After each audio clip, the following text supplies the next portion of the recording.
네, 반갑습니다. 항상 무대 위에서 캄캄할 때 여러분을 보다가 또 이렇게 밝을 때 여러분을 보니까 훨씬 더 좋은 것 같습니다. 오늘 또 많이 오신 것 같습니다. 오늘 저는 헛된 인생, 헛되지 않은 신앙이라는 제목을 가지고 여러분과 함께 말씀을 듣고자 합니다. 켄트 더닝턴이라는 신학자가 있습니다. 이 신학자가 이런 이야기를 했습니다. 인간은 모든 면에서 한계가 있지만 욕망에는 한계가 없다. 다시 한번 말씀드릴게요. 인간은 모든 면에서 한계가 있지만 욕망에는 한계가 없다. 인간은 끊임없이 무언가를 갈망합니다. 인간의 이러한 갈망을 잘 이용하고 있는 것이 유튜브인 것 같습니다. 유튜브를 한번 켜면은 빠져나오기가 쉽지 않죠. 한 영상이 끝나면은 다음 영상을 또 볼 것을 우리에게 요구합니다. 우리는 클릭 한 번이면 다음 영상으로 넘어갈 수 있어요. 우리는 클릭을 한 번 하면서 뭐라고 이야기하죠? 한 개만 더 봐야지. 한 개가 두 개가 되고 두 개가 네 개가 될 동안 우리는 계속해서 말을 해요. 한 개만 더 보고 꺼야지. 그렇게 영상을 보다 보면은 30분에서 1시간이라는 시간이 그냥 훌쩍 지나가 버립니다. 이것이 무엇을 말해주는 걸까요? 인간은 만족을 모르는 존재라는 것입니다. 우리 안에 무언가를 우겨놓고 우겨넣으면 언젠가는 가득 차고 넘칠 거라고 생각합니다. 이것을 살까 저것을 살까 고민합니다. 왜 고민하죠? 두 개 다 사고 싶어서 고민하죠. 그러나 다 사면 고민이 사라질까요? 제 경험상 그렇지 않습니다. 또 다른 게 사고 싶어요. 마치 밑 빠진 독에 물을 붓는 것과 같습니다. 채워 넣기는 채워 넣는데 채워지지가 않는 것이죠. 이러한 인간의 실존에 대해서 우리보다 먼저 고민한 사람이 있습니다. 그게 누구냐면 오늘 이 전도서를 기록한 솔로몬 왕입니다. 그는 인간의 멈출 수 없는 욕망에 대해서 그리고 만족할 수 없는 공허한 실존에 대해서 어떻게 말을 했을까요? 하나님의 백성이 이 문제에 대해서 어떻게 대면해야 한다고 말을 하고 있을까요? 오늘 여러분과 함께 그 질문에 대한 답을 찾아가 보고자 합니다. 그리고 어떻게 하면 우리는 만족할 수 있는지, 그리고 무엇이 우리를 진짜 만족하게 하는지에 대해서 전도서의 말씀을 통해 함께 나눠보고자 합니다. 전도서는 다윗의 아들 예루살렘의 왕 전도자의 말씀이라라고 시작합니다. 전도서는 우리가 잘 아는 것처럼 솔로몬이 기록한 것입니다. 다윗의 아들이면서 예루살렘의 왕이었던 사람은 오직 솔로몬밖에 없습니다. 그는 스스로를 전도자라고 표현합니다. 이 전도자라고 번역된 히브리어 단어는 코헬렛이라고 하는 단어인데요.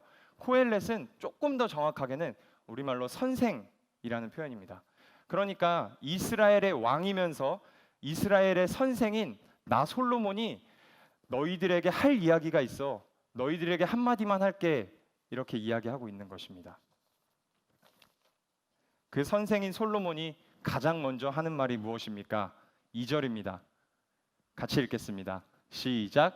헛되고 헛되며 헛되고 헛되니 모든 것이 헛되도다. 지금 솔로몬은 이 헛되다라는 표현을 5번이나 연속해서 사용하고 있어요. 히브리어에서 5번이나 연속해서 사용하는 것은요, 최상급의 표현이에요. 그러니까 절대적으로 헛되다라는 거예요. 우리말로 헛되다로 번역된 이 히브리어 단어는요, 헤벨이라는 단어인데요.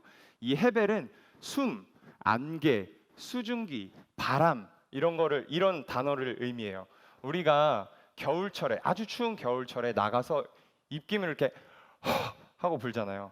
그럼 입김에 막 몽글몽글 막 생기잖아요. 근데 뒤를 돌았다가 다시 보면 그게 있나요? 없어요. 이런 걸 말하는 거예요. 그러니까 일시적인 의미를 말해요. 실체라는 것이 존재한다고 생각했는데 뒤를 돌았다가 다시 보니까 그게 없는 거예요. 그걸 헛되다라고 지금 솔로몬은 말하고 있는 거예요. 솔로몬은 모든 것, 그러니까 돈도 가져봤고 명예도 가져봤고 뭐 인기도 가져본 것 같아요. 뭐 이렇게 아내가 엄청 많았잖아요. 인기도 가져봤고 권력도 가져봤어요. 다 누려본 사람이에요. 그리고 그는 스스로 이렇게 말을 해요. 예루살렘에 있던 모든 자들보다 내가 소와 양떼의 소유를 더 많이 가졌으며 은금과 왕들이 소유한 보배와 여러 지방의 보배를 나를 위하여 쌓고 또 노래하는 남녀들과 인생들이 기뻐하는 처첩들을 많이 두었노라라고 이야기합니다. 그러니까 지금 내가 얼마나 많이 가졌었는지를 이야기하고 있는 거예요. 그렇게 다 가져본 솔로몬이 지금 하는 이야기가 무엇입니까? 모든 것이 헛되다. 모든 것이 헤벨이다. 모든 것이 일시적이다 라고 이야기하고 있는 것입니다. 세상의 것들이 일시적이라는 것은 우리의 삶에서도 어쩌면 아니면 분명하게 좀 경험할 수 있습니다. 저의 경험을 예로 한번 들어보겠습니다. 제가 20살이 되어서 대학을 처음 들어갔습니다. 그때 이제 03학번, 03년도에 혹시 태어나신 분 있나요? 없죠? 03년도에 태어나신 분 없죠? 네, 03학번 형들이 이제 군대에서 전역해가지고 돌아와가지고 저랑 같이 기숙사를 썼어요. 그때 제가 기숙사 그때 형들한테 했던 질문이 기억이 나요. 그게 뭐였냐면은 형 군대 가면 시간 빨리 가요? 였어요. 군대 가면 시간 빨리 가요? 근데 형들이 누구한테 물어보든지 한결같이 대답했어요. 하루하루는 진짜 안 가는데 일주일 한 달은 진짜 빨리 가라고 대답을 하는 거예요. 그리고 나서 제가 2009년 2월 24일에 제가 드디어 의정부에 있는 306 훈련소로 제가 입대를 했습니다. 입대할 때 정말 죽을 것 같았어요. 그러니까 여기서 군대에서 나는 그냥 썩어서 죽겠구나라는 생각이 들었어요. 그만큼 2년이라고 하는 시간이 저에게는 크게 느껴졌다라는 거죠. 그런데 지금 여기 서 있는 저는 군대를 전역한 지 10년이라는 시간이 지나서 여기 서 있습니다. 그 10년 동안요 예비군도 끝났어요. 며칠 전에 문자를 하나 받았어요. 민방위 훈련 오라고. 진짜예요. 대한민국의 아저씨가 됐다라는 말이죠. 네. 무엇을 말해주나요? 군대에서 보낸 시간은요 저에게 아직도 너무 선명하게 남아 있어요. 그렇게 막 선임들한테 갈굼받고 그렇게 막 힘들게 훈련 받았던 내용들이 저한테 마치 어제 일처럼 선명하게 기억이 난다라는 것이죠. 그런데 그 시간들이 바람과 같이 지나간 것이에요. 시간이 헛된 것입니다. 1966년 비틀즈의 인기가 절정에 달했을 때 팀의 리더 존 레넌이 이렇게 말했습니다. 우리는 예수님보다 유명하다. 기독교는 사라질 것이다.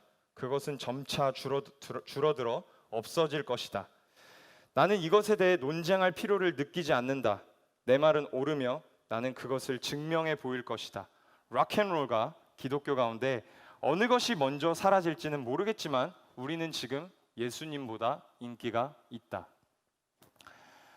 저는 비틀즈가 그 인기가 엄청 많았다라는 건 알고 있어요. 그러나 얼마나 대단했는지는 사실 모르는 세대예요. 저는 대단했겠죠. 근데 잘 몰라요. 그런데 여기 계시는 분들 가운데는요, 어쩌면 비틀즈를 모르시는 분들도 있을 거예요. 비틀즈? 그거 사탕 아닌가? 이렇게 죄송합니다. 네, 비틀즈를 모르시는 분들도 있을 거예요. 비틀즈는 알아도 비틀즈의 멤버 4명이 펫4라는 거를 모르는 분들은 더 많을 거예요. 아마. 무엇을 이야기해 줍니까? 스스로 예수님보다 유명하다고 말했던 그 대단한 비틀즈의 인기도 100년이 채 되기도 전에 사라졌다라는 것이죠. 대단치 않다라는 것입니다. 인기나 명예도 바람과 같이 입김과 같이 일시적이다. 그 이야기를 하는 것입니다. 솔로몬은 모든 것이 헛되다고 외쳤습니다. 그리고 솔로몬은 그의 청중인 청년 세대들에게 커다란 질문 하나를 던집니다. 3절입니다. 같이 읽겠습니다. 시작. 해 아래에서 수고하는 모든 수고가 사람에게 무엇이 유익한가? 솔로몬은 청년 세대들에게 이렇게 질문하고 있는 거예요. 인간이 이 땅에서 남길 수 있는 것이 도대체 무엇이냐? 남길 수 있는 것. 조금 더 정확하게 말해서 영원히 남길 수 있는 것이 무엇이냐? 라고 질문하는 거예요. 솔로몬은 모든 것이 절대적으로 헛되다. 모든 것이 절대적으로 일시적이다 라고 외쳤어요. 그러니까 해 아래에 있는 모든 것이 일시적인데 인간이 이 땅에서 영원히 남길 수 있는 것이 도대체 무엇이냐? 라고 그의 청중인 청년 세대들에게 질문하고 있는 것입니다. 저도 여러분에게 질문하겠습니다. 우리의 인생에서 영원히 남길 수 있는 것이 무엇이라고 생각하십니까? 영원히 남길 수 있는 것. 이 질문에 대한 답을 찾아가는 것이 전도서 12장까지의 내용입니다. 영원한 것을 찾아가는 싸움. 솔로몬은 이야기합니다. 한 세대는 가고 한 세대는 오되 땅은 영원히 있도다. 해는 뜨고 해는 지되 그 떴던 곳으로 빨리 돌아가고 바람은 남으로 불다가 북으로 돌아가며 이리 돌며 저리 돌아 바람은 그 불던 곳으로 돌아가고 모든 강물은 바다로 흐르되 바다를 채우지 못하며 강물은 어느 곳으로 흐르든지 그리로 연하여 흐르느니라. 지금 솔로몬이 표현하고 있는 것이 무엇이냐면 경계를 설정하고 있는 거예요. 경계를. 자, 생각을 해봅시다. 뭐 눈을 감으셔도 좋고 한번 이렇게 생각해 보세요. 해는 뜨고 해는 집니다. 동쪽에서 뜨고 동쪽에서 집니다. 동쪽에서 서쪽으로 이렇게 선을 긋고 있는 거예요. 바람이 꼭 그런 것만은 아니지만 솔로몬은 이렇게 표현해요. 이리 돌고 저리 돌다가 남으로 불어와서 북으로 돌아간다. 지금 남에서 북으로 선을 긋고 있는 거예요. 높이도 이야기해요. 가장 높이 떠 있는 해에서부터 지면에 있는 강과 바다에까지 선을 이렇게 긋습니다. 무엇이 보이시나요? 무엇이 보이세요? 솔로몬은 지금 우리가 살아가고 있는 이 지구라고 하는 현실을 그리고 있는 거예요. 동쪽에서부터 서쪽까지, 남쪽에서부터 북쪽까지, 가장 높이 있는 해에서부터 땅에 있는 강과 바다에까지. 그리고 이 현실에서 일어나고 있는 일 또한, 현실의 공간에서 일어나고 있는 일을 또한 시적으로 표현하고 있어요. 해는 뜨고 지고를 반복합니다. 바람은 이리 불다 저리 불다 결국에는 불던 곳으로 돌아갑니다. 강물은 흘러서 바다로 흘러 들어가는데 바다를 1cm도 높이지 못합니다. 그 물은 수증기가 되어서 구름이 되고 구름이 비를 내리고 그 비는 다시 강물로 들어갑니다.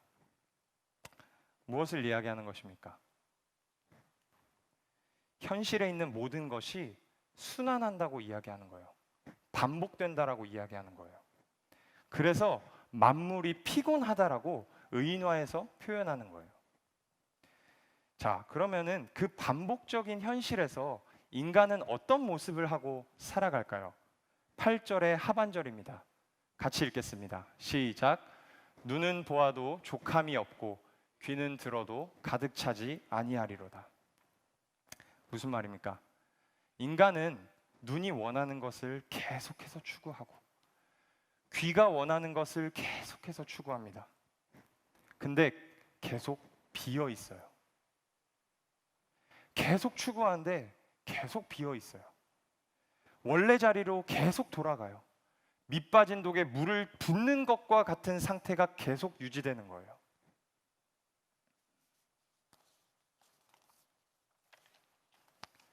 인간은 이러한 반복되는 삶의 형태를 깨기 위해서 새로운 것을 추구합니다.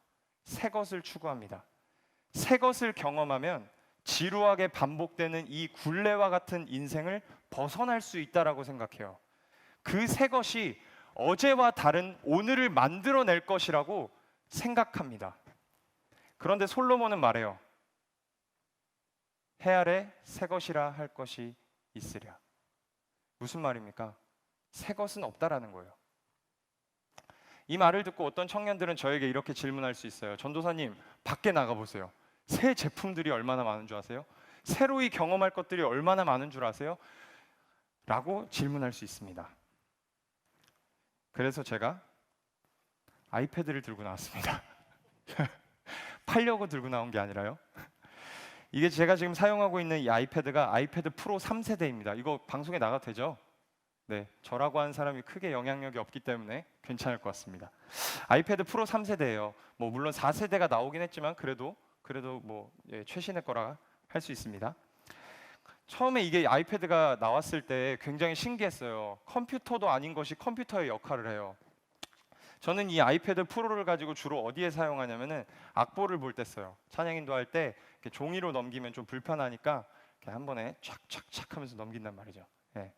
그리고 뭐 경동택시 보신 분들 아시겠지만 아내 몰래 산 애플 펜슬을 가지고 글을 쓰거나 메모를 할 때 이 아이패드를 주로 사용합니다.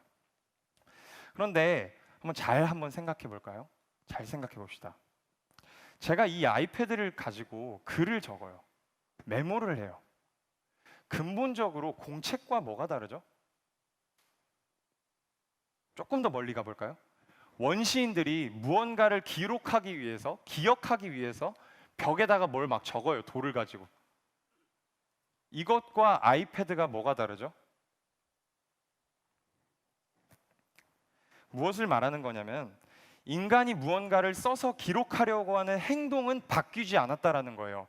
그 인간의 근본적인 행동이 바뀌지 않았기 때문에 이것이 새 거라고 말할 수 없다라고 지금 솔로몬은 말하고 있는 것입니다. 이렇게 좋은 아이패드를 사고도요, 한 달이라는 시간이 지나면 왜 우리는 지겨워질까요? 여러분 스마트폰 하나씩 다 갖고 계시잖아요. 바꾸잖아요. 근데 2주, 3주 지나면 더 이상 새 것 같지가 않아요. 왜 그렇죠? 새 것이 아니라서 그래요. 이전에 하던 것이라서 그래요. 이것을 사용하는 우리의 행위가 근본적으로 다르지 않아서 솔로몬은 새 것이 아니라고 이야기하는 것입니다. 제가 중학교 2학년 때 친구들과 나눈 대화가 기억이 납니다. 제가 이 대화를 나눴던 장소도 기억하고 있어요. 그만큼 선명하게 기억하고 있습니다. 야, 핸드폰에서 TV가 나오면 그건 TV냐 핸드폰이냐? 제가 이랬어요. 무슨 말이에요? 제가 중학교 2학년 때는 핸드폰에서 TV가 나오는 건 상상도 할 수 없었던 일이라는 거예요. 여러분 16만 화소 아세요? 여기 지금 고개 끄덕거리신 분들 있거든요. 저랑 연배가 비슷하다라는 거예요. 16만 화소 모르시는 분들 많으시죠? 그런데 여러분 다시 한번 잘 생각해 봅시다. 핸드폰에서 영상을 볼 수 있는 것이 뭐가 새롭죠? 뭐가 새로운 걸까요? 그냥 TV를 핸드폰에 넣어 놓은 거예요. 조금 더 멀리 가볼게요. 요즘 캠핑 가면은 불멍 한다고 하잖아요. 불멍. 무슨 말이에요? 불 보면서 멍 때린다는 얘기예요. 실제로 인디언들에게는 이 캠프파이어 할 때 하는 불 피워놓는 거를 TV라고 생각했대요. 무엇인가 쳐다보면서 즐기려고 하는 이 인간의 행동은 그대로라는 말이에요. 그래서 새로울 수 없다라는 말입니다. 솔로몬은 그걸 이야기하는 거예요. 근본적으로 다르지 않다라는 겁니다. 인간이 무엇인가 새로운 것을 발견했다고 생각하지만 솔로몬은 그것이 헤벨이라고 말해요. 헛되다라고 말해요. 새로운 실체를 발견한 것 같지만 잠깐 뒤돌았다가 다시 보면 없어요. 어디 갔지 했더니 반복되는 그 굴레 안에 있는 거예요. 여러분 유행은 돌고 돈다라고 이야기하잖아요. 유행 아까 전에 우리 간사님이 그 트렌드를 이야기하면 아재라고 이야기하던데 유행은 돌고 돌아요. 여러분 바지의 통이 몇 센치가 돼야 새로울까요? 몇 센치가 돼야 새로울까요? 인간이 새로움을 추구한다면서 하는 행동이 뭐냐면 바지의 통을 줄였다 늘렸다 줄였다 늘렸다 하는 거예요. 굉장히 동의가 되시나 봐요. 아까 16만 하소할 때도 이렇게 웃었어야 되는데 사실 네. 좁은 게 지겨우면 늘려요. 늘린 게 지겨우면 좁혀요. 인간이 하는 행동이 다 그래요. 새롭다라고 말하는 게 다 그런 거라는 거예요. 우리가 국가적으로나 혹은 개인적으로 어려운 일이 있을 때 우리가 역사를 돌이켜보죠. 왜 역사를 돌이켜보죠? 역사는 돌고 돌기 때문이에요. 사실 역사가 돌고 도는 게 아니라 역사 안에서 살아나간 그 인간들의 행태가 비슷하기 때문에 우리가 역사를 돌이켜보는 거예요. 솔로몬은 말합니다. 우리의 눈과 귀를 만족시킬 수 있는 새로운 것은 전혀 없다. 모든 것은 헤벨이다. 일시적이다. 이 현실이라는 공간 안에서 지겹게 반복되는 우리의 삶을 깨트릴 수 있는 새로운 것은 전혀 없다. 우리는 그것으로 만족하지 못한다. 라고 솔로몬은 이야기하고 있는 것입니다. 그러면 우리는 어떻게, 무엇으로 만족할 수 있을까요? 돈을 얼마나 벌어야 우리는 만족할 수 있을까요? 새 집을 사면 우린 만족할 수 있을까요? 새 차를 사면 만족할 수 있을까요? 새로운 지혜를 많이 얻으면 만족할 수 있을까요? 저는 오늘 본문 안에서 주는 솔로몬의 해결책 한 가지와 전도서 전체에서 주는 솔로몬의 해결책 한 가지를 여러분들에게 말씀드리고자 합니다.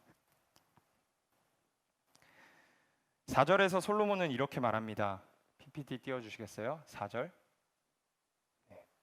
제가 읽겠습니다. 한 세대는 가고 한 세대는 오되 땅은 영원히 있도다. 한 세대가 간다는 의미가 뭐죠? 죽는다는 거예요.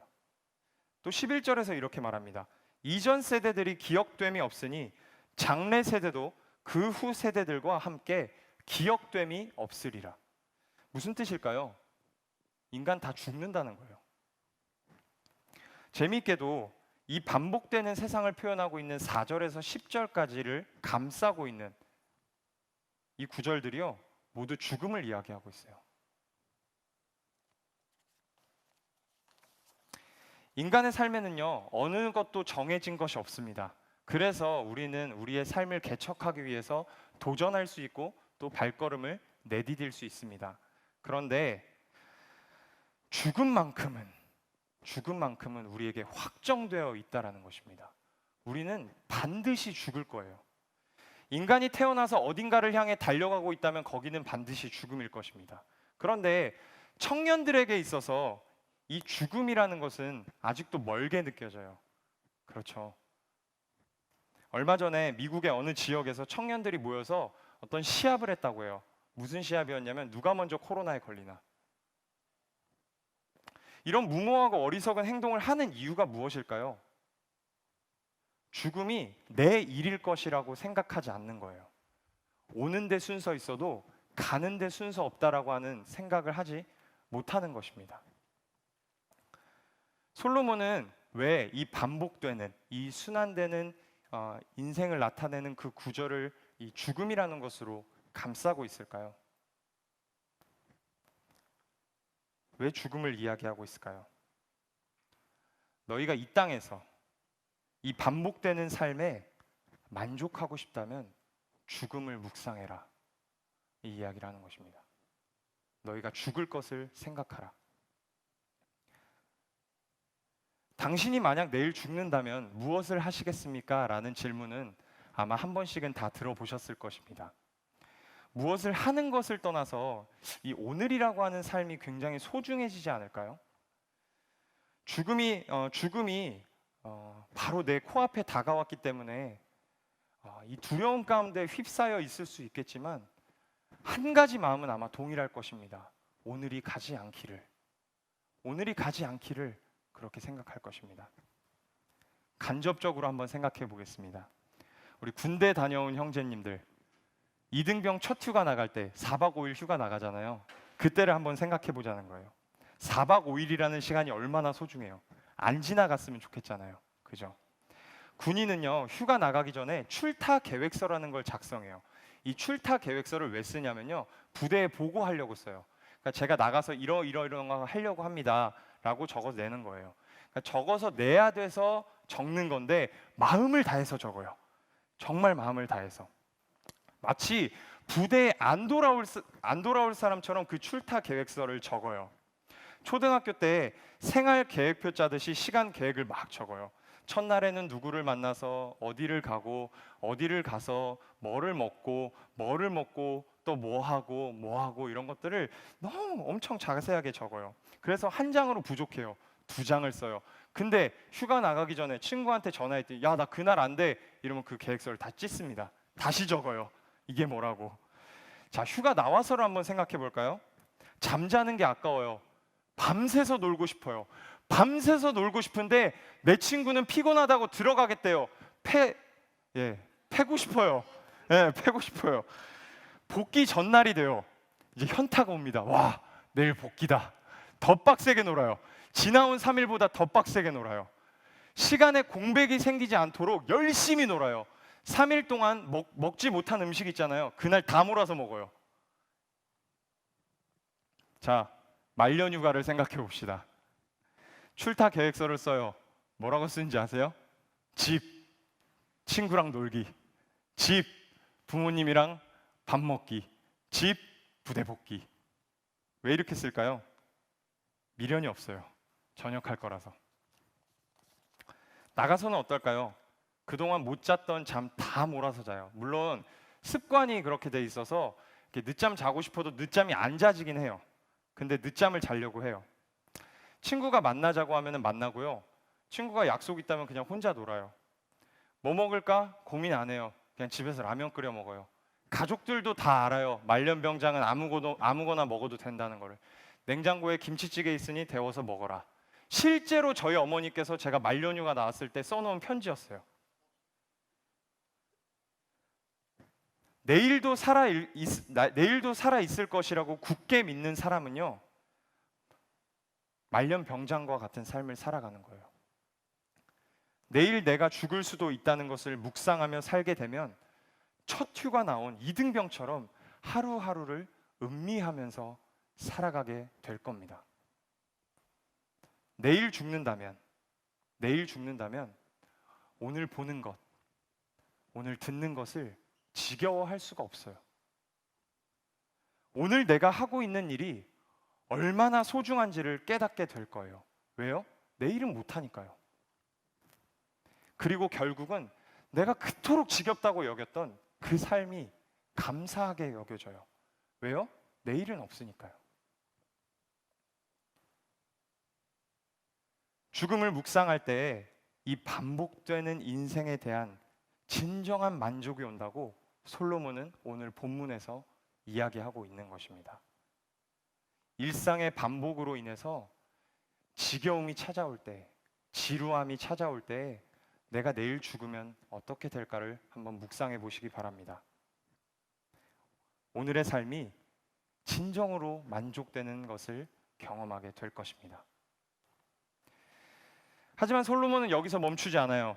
솔로몬은 훨씬 더 나은 해결책을 전도서 결론에서 제시합니다. 전도서 12장 1절에서 2절 말씀입니다. 다 함께 읽겠습니다. 시작. 곧 곤고한 날이 이르기 전에 나는 아무 낙이 없다고 할 해들이 가깝기 전에 해와 빛과 달과 별들이 어둡기 전에 비 뒤에 구름이 다시 일어나기 전에 그리하라. 이 세상에 있는 모든 것은 해벨이라고 말씀드렸어요. 겨울철에 내뱉는 입김처럼요, 있다가 금방 사라지는 것입니다. 일시적입니다. 그래서 인간을 채우지 못해요. 채운 것 같아서 보면 사라져 있어요. 어디 갔나 보니까 반복되는 그 굴레 속에 있는 거예요. 강물이 바다를 1cm도 높이지 못하는 것처럼 해 아래에 있는 것으로는 인간을 채우지 못해요. 밑빠진 독에 물을 붓는 것과 같다라는 말입니다. 이 반복적인 세상에서 무엇이 우리를 진정 가득 채울 수 있을까요? 무엇이 이 지겹게 반복되는 일상을 깨트리고 새로움을 경험시켜 줄까요? 인간에게 진정 무엇이 필요한 것일까요? 인간에게는 일시적이지 않은 것이 필요합니다. 영원한 것이 필요합니다. 해 아래에 있는 것은 모두 다 일시적이기 때문에 해 위에 있는 존재가 필요합니다. 그래서 솔로몬은 말합니다. 너의 창조주를 기억하라. 12장 13절에서 솔로몬은 이렇게 말합니다. 일의 결국을 다 들었으니 하나님을 경외하고 그의 명령들을 지킬지어다. 디모데전서 1장 17절에서 바울은 이렇게 말합니다. 영원하신 왕, 곧 썩지 아니하시고 보이지 아니하고 홀로 하나이신 하나님께 존귀와 영광이 영원 무궁하도록 있을지어다. 아멘. 이렇게 바울은 말합니다. 하나님은 일시적이지 않습니다. 그는 태어나시지 않았습니다. 그는 만들어지지도 않았습니다. 영원 전부터 영원까지 계신 하나님이십니다. 그는 시간의 창조자이십니다. 그 하나님은 해벨일 수 없습니다. 그 하나님의 인격과 성품은 어떻습니까?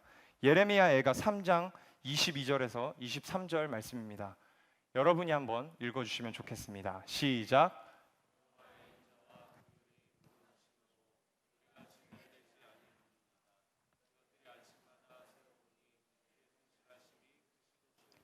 무슨 말입니까? 인자와 긍휼이 끝이 없어 아침마다 새롭다라고 말합니다. 우리는 죽을 때까지 하나님이 어떤 분이신지 다 알 수 없을 만큼 그분의 성품은 무궁무진하다라고 말하는 것입니다. 그 하나님은 지겨울 수 없습니다. 우리의 눈과 귀를 채우고도 넘치는 분이라고 지금 말하는 것입니다. 시편 34편 9절에서 10절에 다윗은 이렇게 말합니다. 너희 성도들아 여호와를 경외하라. 그를 경외하는 자에게는 부족함이 없도다. 젊은 사자는 궁핍하여 줄일지라도 여호와를 찾는 자는 모든 좋은 것에 부족함이 없으리로다. 아멘. 밑 빠진 독에 어떻게 하면 물을 가득 채울 수 있을까요? 밑 빠진 독에 어떻게 하면 물을 가득 채울 수 있을까요? 큰 물에 밑 빠진 독을 던져 넣으면 됩니다. 우리라고 하는 이 작은 존재가, 이 헤벨과 같은 존재가 영원하시며 날마다 새로우신 하나님이라는 존재 안으로 빠져 들어갈 때에 우리는 비로소 진정한 만족을 경험하게 될 것입니다. 밑 빠진 독에 물이 철철 넘치는 것을 경험하게 될 것입니다. 요한복음 4장에는 만족을 모르는 인간으로 대표되는 한 여인이 등장합니다. 우리가 잘 아는 사마리아 여인입니다.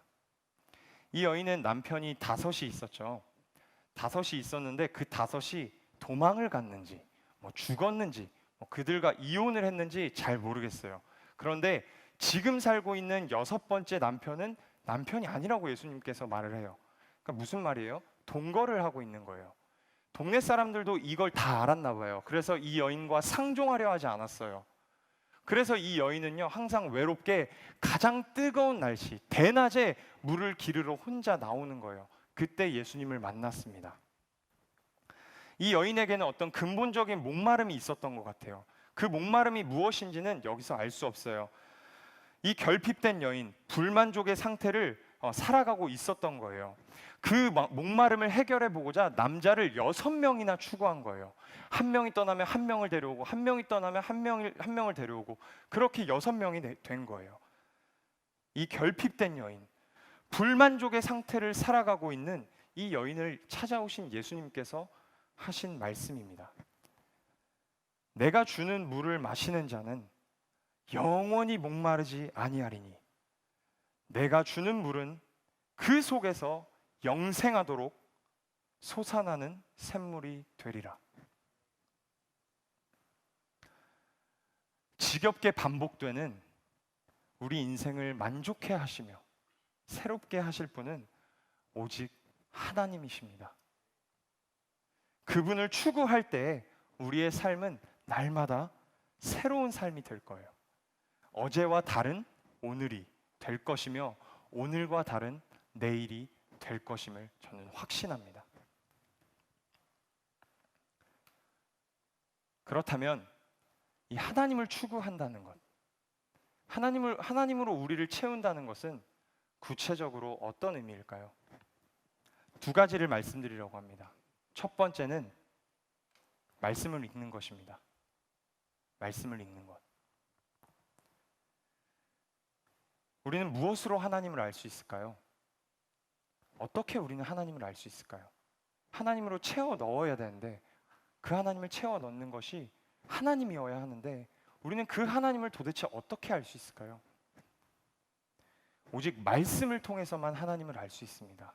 말씀, 오직 말씀입니다. 하나님을 알기 위해 우리는 성경을 읽는 거예요.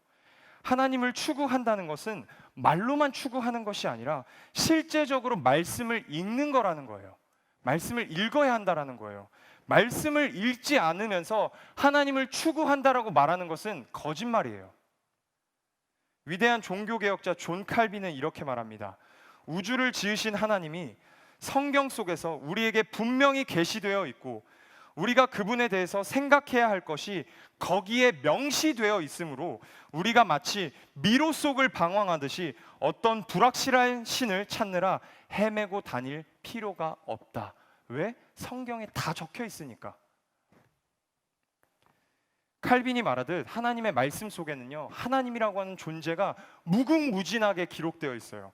우리가 죽을 때까지 말씀을 묵상하고 연구한다 하더라도 우리는 그 하나님에 대해서 다 알 수 없을 거예요.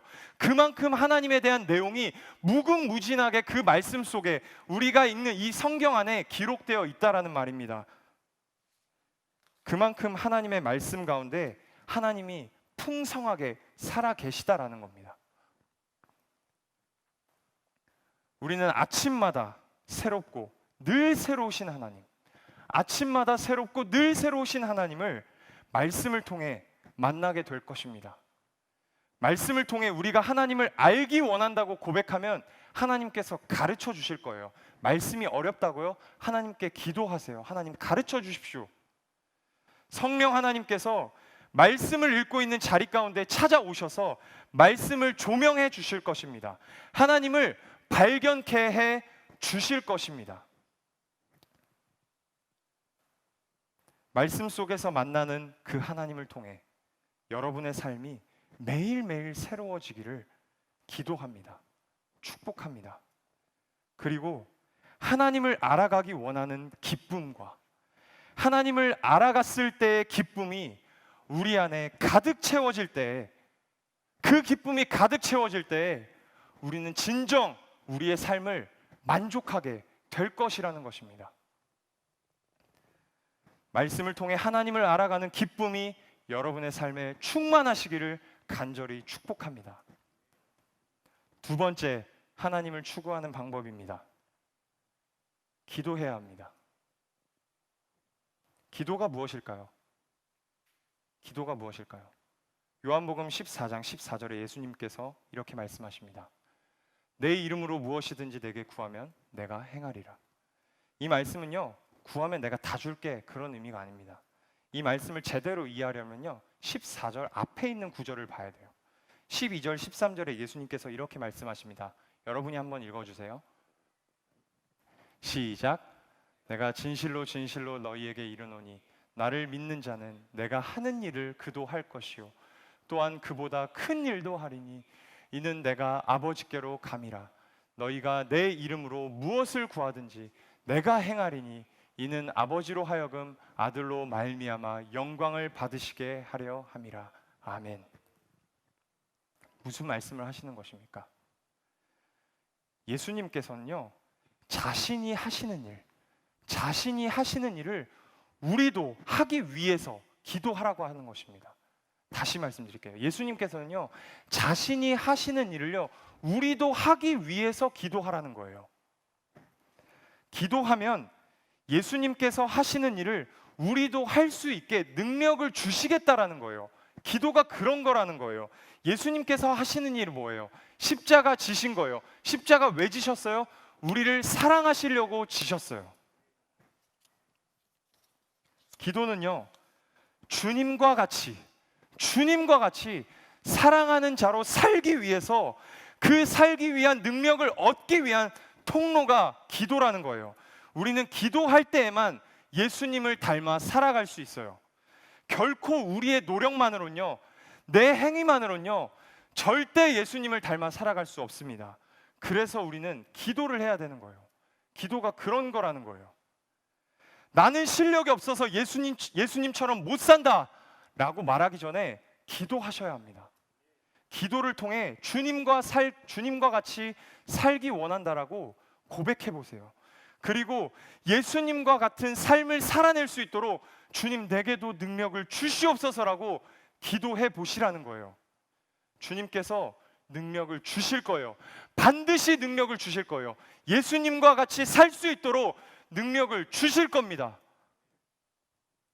그렇게 기도할 때 지겹게 반복되는 이 죄 많은 인생에서 조금씩 새로워져가는, 조금씩 거룩해져가는 우리를 발견하게 될 거예요. 바뀌지 않을 것만 같았던 내가 바뀌는 것을 경험하게 된다라는 말입니다. 하나님이신 예수 그리스도가요, 내 존재에 담기는 그 영광을 보게 될 것입니다. 거기서 진정한 기쁨과 만족이 임하는 것을 보게 되실 것을 믿으시는 우리 한소망의 모든 청년들 되시기를 주님의 이름으로 축복합니다.